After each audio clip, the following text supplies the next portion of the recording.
This is not some college course where you memorize prompts and you buy them. So many people do this. Why buy a prompt when you can learn how to teach AI your style and how not to spend all your life throwing out sentences, going into the roulette wheel of generative AI called ChatGPT, Claude, whatever, and hoping what comes out is better than what you have. When ChatGPT gives you rambling nonsense, the problem isn't your prompt, it's a conversation breakdown. Discover how understanding your natural communication style leads to questions that get exactly what you need, not AI gibberish. But I see people getting stuck.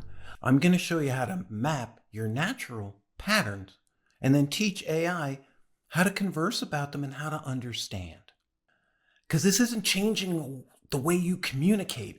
It's about making AI adapt to you. Communication is a mucky thing. AI does a really good job of helping you out if you're willing to understand your own style. What style is distinctly yours? So what I want you to do is take your last 5 emails, messages, anything you've written recently. Look at the first sentence of each paragraph. Do you start with questions? Make big, bold statements, or just say, hey, hello, how are you? Do you use stories? Notice these patterns. They're the foundation of how you naturally communicate.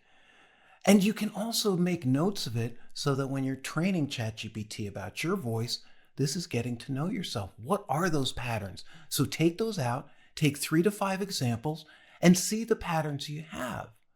Read them out loud, because words don't just exist on a page. An email is actually read aloud in the mind of the user.